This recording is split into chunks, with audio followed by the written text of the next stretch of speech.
जय हिंद। आज अपने पढ़ेंगे थर्मोडायनामिक्स इक्विलिब्रियम। तो थर्मोडायनामिक्स इक्विलिब्रियम समझने से पहले हम ये देख लेते हैं कि एक्चुअल में इक्विलिब्रियम क्या है। तो इक्विलिब्रियम जो है वो दो शब्दों से मिलकर बना होता है। पहला होता है इक्वल और दूसरा होता है लिब्रा। लिब्रा को हिंदी में कहते हैं तुला यानी तराजू, और इक्वल का मतलब होता है बराबर। यानी जब कोई तराजू बराबर हो जाए, यानी दोनों साइड वेट उसके बराबर हो जाए, तब वो हम कहते हैं कि वो इक्विलिब्रियम में है।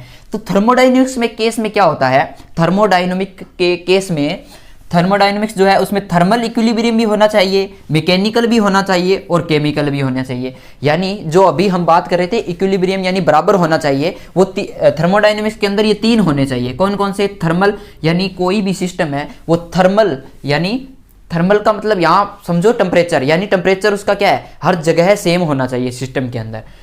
और मैकेनिकल यानी उस पर कोई प्रेशर है वो सब जो है वो बराबर होने चाहिए। केमिकल इक्विलिब्रियम का मतलब है कि उसमें कोई केमिकल रिएक्शन ना होती हो, यानी वो केमिकल पोटेंशियल रूप से भी क्या होना चाहिए, सब जगह सेम होना चाहिए। अब इसका थोड़ा एग्जांपल देखते हैं। जैसे थर्मल इक्विलिब्रियम, मान लो कि हम यहाँ क्या कर रहे हैं, चाय बना रहे हैं, और ये चाय बनने के बाद इसका टेम्परेचर जो था वो लगभग आप मान के चलो कि 40 या 40 डिग्री सेंटीग्रेड था, और जबकि हमारे एटमॉस्फेयर है उसका जो टेम्परेचर है वो लगभग 28 डिग्री है।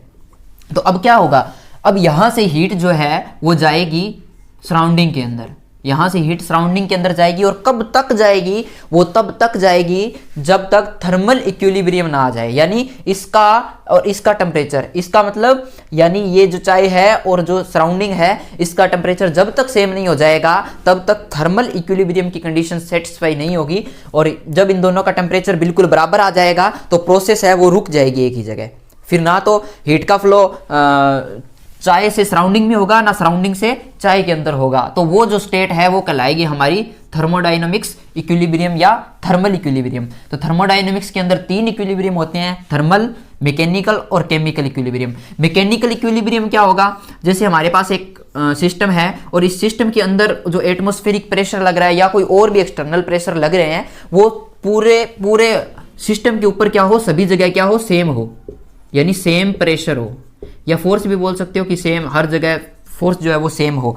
तब जो हमें इक्विलिब्रियम मिलता है वो कौन सा मिलता है, मैकेनिकल इक्विलिब्रियम। इसी प्रकार यदि कोई सिस्टम है उसके अंदर जो भी केमिकल रिएक्शन होनी थी वो कंप्लीट हो गई है, और उसके बाद हर एक जगह, किसी भी जगह जाके देख लो, टाइम के साथ कोई भी रिएक्शन है वो नहीं हो रही है, सभी जगह है, केमिकल रूप से ये क्या है, सभी जगह समान है, यानी बराबर है, यानी इक्विलिब्रियम है, तो वो उसे बोलते हैं केमिकल इक्विलिब्रियम।